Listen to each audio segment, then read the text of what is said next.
तर मित्रमैत्रिणींनो, साथींनो, आता आपण आकर्षण बघितलं, मैत्री बघितली. आता आपण समजून घेणारे प्रेम. ही प्रेम नावाची भावना आणि त्याची वैशिष्ट्ये काय असतात. म्हणजे अनेक वेळेला आपण म्हणतो ना की याच्यामध्येच आमचा गोंधळ होतो की कशाला आकर्षण म्हणायचं, कशाला मैत्री म्हणायचं. आणि म्हणून त्याचं सखोलपणाने जे काही अभ्यासातून आलेले मुद्दे आहेत ते आपल्यासमोर मांडण्याचा आम्ही प्रयत्न करत आहोत. तर आता प्रेम, मगाशी आपण म्हणालो पहिलं जे आपण बघितलं आकर्षण ही एक भावना आहे पण ती नैसर्गिक आहे. दुसरं आपण बघितलं हे एक मैत्री आहे, ते एक महत्वाचं नातं आहे, त्याची आपण वैशिष्ट्य बघितली. आता प्रेम याचं वैशिष्ट्य सगळ्यात महत्वाचं म्हणजे परिपक्वता. आपण आकर्षणामध्ये बघितलं की धोकादायकपणा जास्त आहे, मैत्रीमध्ये पण बघितलं जोखीम पण आहे, पण प्रेम नावाची गोष्ट आहे ना त्याच्यामध्ये परिपक्वता आहे, हे आपण लक्षात ठेवलं पाहिजे. म्हणजे आकर्षणामध्ये धोकादायकपणा जास्ती आहे, मैत्रीमध्ये मजा आहे, छान आहे, आधार आहे, पण कदाचित जोखीम पण आहे. प्रेमामध्ये मात्र परिपक्वता आहे. ती परिपक्वता कधी निर्माण होते? खऱ्या अर्थाने प्रेमाचा आपण ज्यावेळी तपासणी करतो, प्रेमाची ज्यावेळी चिकित्सा करतो, प्रेम नावाच्या गोष्टीची त्या भावनेची चिकित्सा करतो, त्यावेळी काही पुढील मुद्दे आपल्या लक्षात घ्यायला पाहिजे. एक म्हणजे ज्यावेळी आपण प्रेमात असतो किंवा आपल्याला प्रेम वाटतं, सगळ्यात महत्वाचं म्हणजे समोरच्या व्यक्तीच्या स्वभावाच्या पैलूंचा परिचय असतो. फक्त एकच गोष्ट पाहिली आणि आपण प्रेमात पडलो, एकच गोष्ट त्या व्यक्तीची आवडली आणि आपण भुरळ पडली आपल्याला. मग आपल्याकडे म्हणतात ना, तूने मारी एंट्री यार दिल में बजी घंटी यार टिंग टिंग टिंग, ऐकले की नाही गाणं? किंवा आपण राजा को रानी से प्यार हो गया, पहली नजर में पहला प्यार हो गया. हे काय म्हणजे याच्यामध्ये अविवेक आहे, याच्यामध्ये विचार नाहीये, स्वभावाचे वेगळे पैलू नाही. काहीतरी एखादी गोष्ट आवडते आणि चटकन पटकन आपण त्या व्यक्तीच्या कडे ओढले जातो, त्याला म्हणतात आकर्षण. पण प्रेम नावाची गोष्ट परिपक्वता त्याच्यातली महत्वाची आहे. स्वभावाच्या सगळ्या पैलूंचा विचार अभ्यास करून माणूस प्रेमात पडत असताना तिकडे जर स्वभावाच्या सगळ्या पैलूंचा विचार करून जर माणूस पुढे सरकत असेल तर ते प्रेमाकडे सरकतंय असं आपण म्हणू शकतो. दुसरं म्हणजे सगळ्यात महत्वाचं म्हणजे समोरच्या व्यक्तीला प्रेम कधीही परिपूर्ण मानत नाही. आपण आकर्षणामध्ये बघितलं ना, आकर्षणामध्ये हे होतं की समोरची व्यक्ती म्हणजे एकदम परफेक्टच आहे, जगात त्या व्यक्तीसारखं कोण नाहीच आहे, आणि आपलं सगळं आंधळं ज्याला म्हणायचं आकर्षण असतं, त्या व्यक्तीची कुठलीही उणीव दोष दिसतच नाही. आणि नंतर मात्र डोक्याला आपल्याला हात लागतो की आपण कुठे अडकून बसलो. प्रेमात मात्र तसं होत नाही. जर तुम्ही परिपूर्ण समोरच्या व्यक्तीला मानतच नाही, मग त्याच्यामध्ये जसे वेगळ्या प्रकारची क्षमता आहे, ताकद आहे, तशी त्या समोरच्या व्यक्तीमध्ये काहीतरी क्षमता कमी पण असेल, काहीतरी दोष पण असतील, उणीवा असतील, ते आपलं मन काय करतं, आपलं मन मानायला लागतं. ते दोष दूर करण्याचा पण प्रयत्न केला जातो, पण दोष असतात आणि दोषासहित आपण त्या व्यक्तीला स्वीकारायला लागतो आणि हळूहळू ते प्रेम पुढे विकसित व्हायला लागतं. दुसरं, प्रेमाचं नातं असतं ना त्याच्यामध्ये माणसं एकमेकांना स्वतःचं योगदान देतात, नुसतंच ओढत नाही, नुसतंच काढत नाही त्याच्याकडनं काही. तर या प्रेमाच्या नात्यामध्ये देवाणघेवाण असते, आदान प्रदान असतं. जसं आपण म्हणतो की नाही, बँकेतलं खातं आपण जर डिपॉझिट केलं तर आपल्याला विड्रॉल करता येईल, म्हणजे आपण जर बँकेत पैसे ठेवले तर आपल्याला ते काढता येतील. तसंच वेगळ्या नात्यांमध्ये सुद्धा आपल्याला गुंतवणूक करावी लागते. प्रेमाचं नात्याचं काय आपण वैशिष्ट्य आहे, प्रेमाचं नातं नुसतं ओरबडत नाही, किंवा नुसतं समोरच्या माणसाकडनं ओढून घेत नाही. तर प्रेमाचं नातं हे देवाणघेवाण म्हणजे देतं पण घेतं पण हे, आणि अत्यंत मनसोक्तपणे हे देवाणघेवाण प्रेमाच्या नात्यात चालत असते. मी स्वतः त्या व्यक्तीला काय देऊ शकते, त्याला त्याच्या आनंदासाठी, त्याच्या विकासासाठी, आणि त्याही व्यक्तीला वाटतं की मी काय काय करू त्या समोरच्या व्यक्तीसाठी, विकासासाठी, आणि दोन्ही नातं दोन्ही बाजूने ते फुलत जातं, समृद्ध होत जातं. तर आपण प्रेमाकडे सरकतोय किंवा याला प्रेम आहे असं आपण म्हणू शकतो. दुसरं, सहवासातून पारख केली जाते. मी म्हटलं ना, चटमंगनी पटब्याहा असं नसतं, सहवास वाढवला जातो, सहवासातून त्या व्यक्तीला पारख केली जाते. आपण जसं म्हणतो ना हिरेची पारख, सोन्याची पारख, तसं त्या व्यक्तीची पण पारख केली जाते की खरंच बाबा सोनं आहे का, खरंच हिरा आहे का नुसतं चमकणारी गोष्ट प्रत्येक गोष्ट हिरा असतो का, नुसती पिवळी दिसणारी गोष्ट सोनं असतं का. तसंच नुसतं वरवरनं आकर्षित वाटणारी व्यक्ती खऱ्या अर्थाने माणूस म्हणून योग्य आहे का, तर ती पारख जी आहे ती सहवासातून फुलवली जाते. आणि ते पारख करून जर वाटलं आपल्याला की व्यक्तीमध्ये काहीतरी दम आहे, तर मग हळूहळू ते नातं पुढे जातं, त्याला आपण म्हणतो प्रेमाचं नातं. हे नात्याचं सगळ्यात महत्वाचं वैशिष्ट्य म्हणजे टिकाऊ आणि स्थिर असतं. हे नातं काय असतं? टिकाऊ आणि स्थिर असतं. हा म्हणजे काही काही नाते म्हटलं आकर्षणाचं, मी तुम्हालाच म्हटलं की पटकन निर्माण होतं, चटकन विरतं, आणि अनेक वेळेला पश्चातापाची वेळ येते की आपण काय करून बसतो. पण प्रेमाच्या नात्यात एवढ्या सगळ्या प्रोसेसमधनं गेल्यामुळं त्या व्यक्तीचा स्वभाव आपण सगळ्या बाजूने तपासला, त्या व्यक्तीला परिपूर्ण मानलं नाही, त्याचे काही दोष, त्या उणिवा त्या पण आपल्याला माहिती आहेत, नात्याला ते योगदान आपण देतोय, सहवासातून त्याची पारख व्यक्तीची केली, तर ते नातं टिकाऊ आणि स्थिर रूपाकडे जायला लागतं. ते नातं स्थिर राहतं, त्या नात्याला कशाची भीती लागत नाही, त्या नात्याला कशाची असुरक्षितता वाटत नाही, तर ते नातं टिकाऊ. किंवा कुठल्या तरी लोकांनी काहीतरी त्याच्यामध्ये जर कोणाचे, आपण म्हणतो ना कोणाचे कान भरले म्हणून नातं तुटलं, तर असं प्रेमाचं नातं असं नुसतं कान भरून तुटत नाही, तर ते विश्वासावरती असतं, त्या व्यक्तीच्या म्हणजे याच्यावरती अवलंबून असतं. दुसरं सगळ्यात महत्वाचं म्हणजे या नात्यामध्ये, प्रेमाच्या नात्यामध्ये मोकळेपणा आणि संवाद असतो. फार महत्वाचं आहे, लक्षात ठेवा. मोकळेपणा, ज्या व्यक्तीवरती आपलं प्रेम आहे ना त्याच्याबरोबर आपल्याला मोकळेपणा वाटला पाहिजे, आणि मनातली कोणतीही गोष्ट सांगायला संकोच वाटलं नाही पाहिजे, संवाद खुलला पाहिजे, बोलायला बरं वाटलं पाहिजे. कितीही बोललं तरी कमीच आहे, इतकं छान बोलणं त्या नात्यामध्ये व्हायला पाहिजे. अनेक नात्यामध्ये अबोलपणा असतो, माणसं बोलत नाहीत, काहीतरी सहन करत राहतात. आपण जर बोललो तर त्याला काय वाटेल, ती जर बोलली तर त्याला काय वाटेल, अशा अनेक प्रकारच्या मनामध्ये काही काही गोष्टी राहत जातात, मनामध्ये आढ्या तयार होतात, मनामध्ये गाठी तयार होतात, आणि मग नातं प्रॉब्लेम व्हायला लागतं. ज्या नात्यामध्ये तो मोकळेपणा वाटतो, ज्या नात्यामध्ये तो संवाद फुलायला लागतो, ते नातं प्रेमाकडे चाललंय, आपण एवढं लक्षात ठेवायला पाहिजे. दुसरं म्हणजे सगळ्यात महत्वाचं, मालकी हक्क, संशय, जळकुकडेपणा, अवास्तव बंधन आणि दहशत नाही. हे फार महत्वाचं आहे. ही नात्यातली अत्यंत नकारात्मक बाजू आहे. आपल्याला वाटतं की ज्या नात्यामध्ये कडक बंधनं आहे म्हणजे ते नातं किती प्रेम आहे बघा त्या माणसाचं, असं नाही. जे माणूस मालकी हक्क गाजवतं, जे माणूस दहशत दाखवतं, जे माणूस वर्चस्व दाखवतं, जे माणूस सतत तुम्हाला बंधनामध्ये ठेवतं, म्हणजे आपण म्हणतो ना तिच्या केसाला धक्का माझ्या जीवाला धक्का, इतकं संरक्षण, इतके असं नाही. तर जे नातं मोकळेपणा तुम्हाला देतं, हे जर नात्यामध्ये असेल, सतत संशयाने बघितलं जातं, मोबाईल चेक केला जातो, कोणाशी बोललं, काय झालं, कसं झालं, किंवा कोणाशी काही झाल्यानंतर आपण जलसी आपल्या मनामध्ये होते, हे जर नात्यामध्ये असेल तर ते प्रेम नाही. त्याच्यामध्ये कुठंतरी दहशत आहे, वर्चस्व आहे, त्याच्यामध्ये कुठंतरी मालक आणि गुलाम असं ते नातं आहे. ते प्रेमाचं नातं होऊ शकत नाही. त्याच्यामुळे प्रेमाच्या नात्यामध्ये हा नकारात्मक मुद्दा जर असेल तर ते प्रेमाकडे नाही. दुसरं महत्वाचा प्रश्न असतो की प्रेमाच्या नात्यात लैंगिक संबंध असू शकतात का? असूही शकतात, नसूही शकतात. लैंगिक संबंध हे काही चूक नाही, हे काही अघोरी काहीतरी कृत्य नाही. फक्त ते तुम्हाला विशिष्ट पद्धतीने, विशिष्ट कायदेशीर चौकटीत, विशिष्ट चौकटीत तुम्हाला लैंगिक नातेसंबंध ही जबाबदारीची, संमतीने करण्याची, नंतर आपण त्याच्याविषयी बघणारच आहे, ती गोष्ट आहे. पण लैंगिक नातेसंबंध असूही शकतात, नसूही शकतात. म्हणजे कधी कधी वाटतं ना की प्रेमात पडलेल्या माणसाला की आकर्षण वाटलं, लैंगिक संबंध करावेसे वाटले, तर लोक म्हणतात हे पाप तुझ्या मनामध्ये कसं आलं, असं वाटायला लागतं. पण कधी कधी प्रेमाच्या नात्यामध्ये माणसाला वाटू शकते, ओढ वाटू शकते, आकर्षण वाटू शकतं, लैंगिक नातेसंबंध निर्माण करण्याची इच्छा असू शकते, आणि ती जर दोघांच्या संमतीने जर ती होत असेल, विशिष्ट प्रकारच्या सगळ्या कायदेशीर प्रक्रिया पूर्ण करून, त्याच्याबद्दल आपण नंतर बोलणार आहे. लैंगिक नातेसंबंधांचे सप्तसूर ते फार महत्वाचे आहे, ते पण तुम्ही लक्षात घ्या.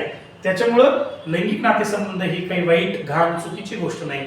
सुयोग्य पद्धतीने, कायदेशीररित्या जर लैंगिक नातेसंबंध स्थापन होत असतील तर त्याच्यामध्ये चूक काही नाही. पण त्या प्रेमाच्या नात्यामध्ये असू पण शकतात आणि नसू पण शकतात. म्हणजे काही माणसं प्रेमामध्ये आहेत याचा अर्थ त्यांचे लैंगिक नातेसंबंध असायलाच पाहिजे असं काही नाही, किंवा ज्यांचे नाहीत ते म्हणजे प्रेम नाही असं काही असतं का? नाही. तर लैंगिक नातेसंबंधांशिवाय सुद्धा माणसं इतकी छान प्रेमामध्ये असू शकतात, हे आपण लक्षात ठेवायला पाहिजे. कधी कधी वाटतं प्रेम केले म्हणजे लग्न व्हायलाच पाहिजे.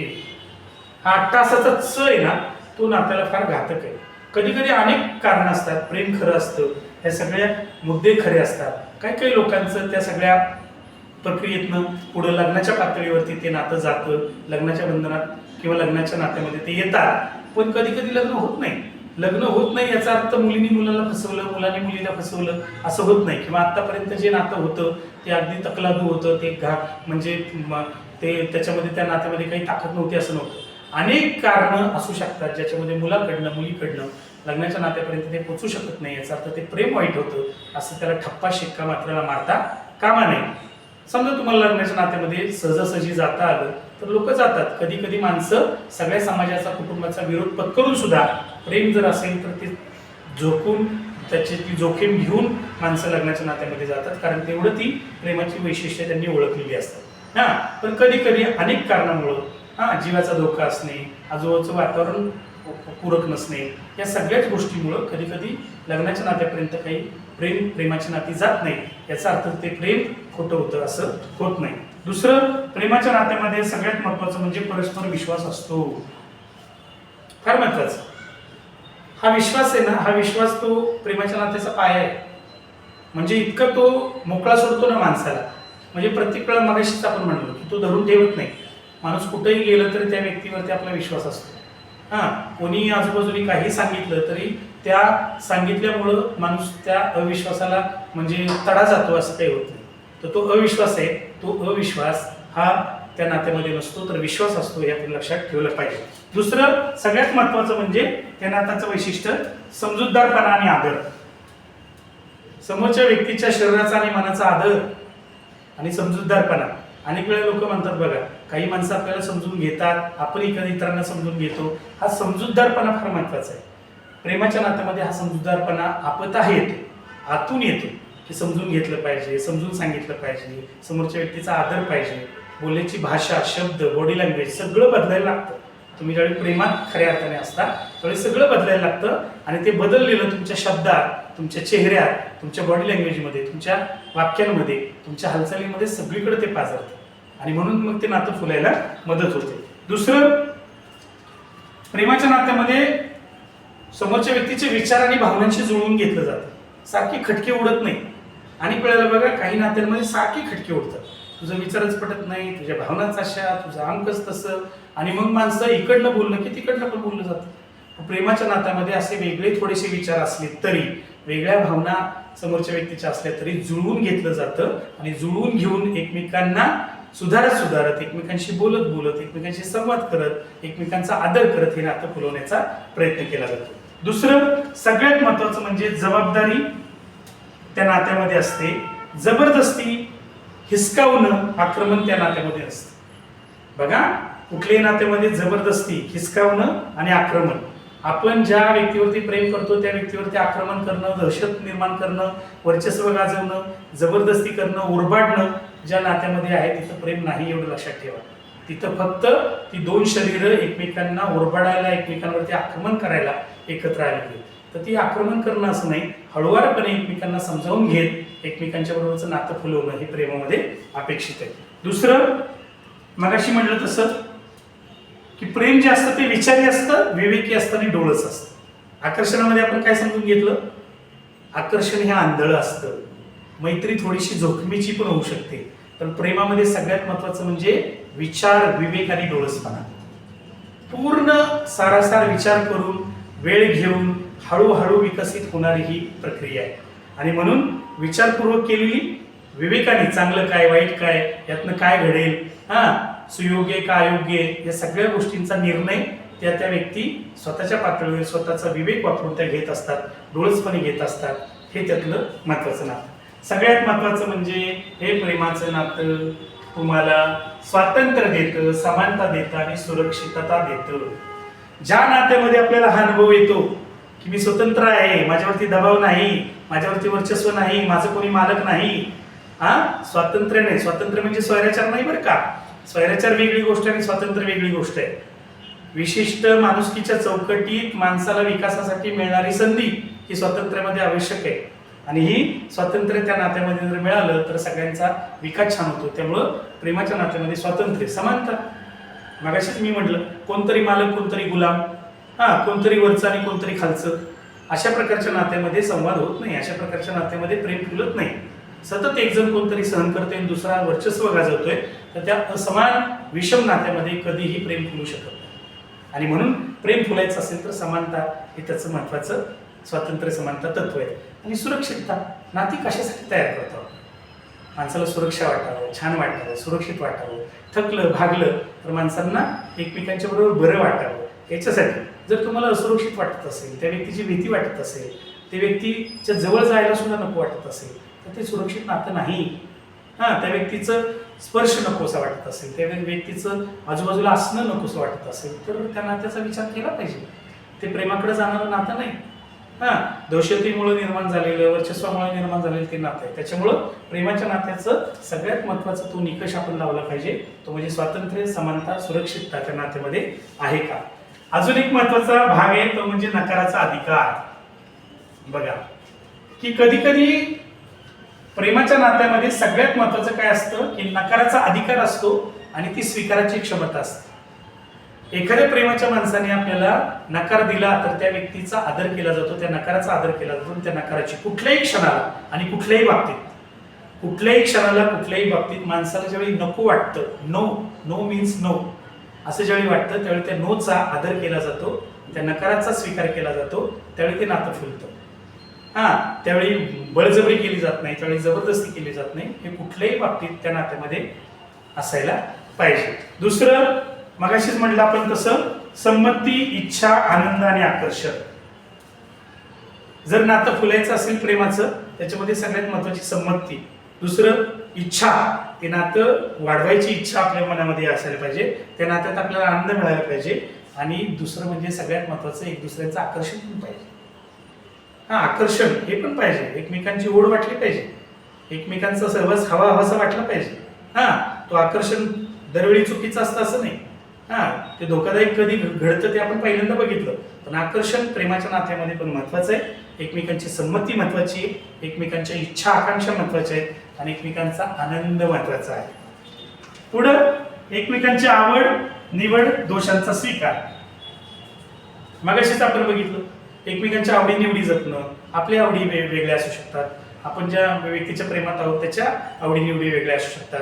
हे वेगळेपण जे आहे ना ते वेगळेपण जपलं जातं प्रेमामध्ये. मला जे आवडलं पाहिजे तेच तुला आवडलं पाहिजे, तेच तू खाल्लं पाहिजे. मला जिकडे जायला आवडतं तिकडंच तुला. तर एकमेकांची आवड निवड जपणं, वेगळेपणाचा सन्मान करणं, दोषांचा पण स्वीकार करणं, त्या सुधारण्याचा प्रयत्न करणं हे प्रेमामध्ये अपेक्षित आहे. शरीर आणि मनाचा सन्मान. बघा शरीर आणि मनाचा सन्मान. कुठल्याही व्यक्ती जी माणसं प्रेमात असतात त्या व्यक्तीचं शरीर हे त्याचं आहे, त्याच्या शरीरावर आणि त्याच्या मनावरती त्या व्यक्तीची मालकी आहे. त्याच्यामुळं अगदी कोणी जवळचं माणूस असलं तरी त्याच्या परवानगीशिवाय त्या व्यक्तीला स्पर्श करण्याचा कोणालाही अधिकार नाही.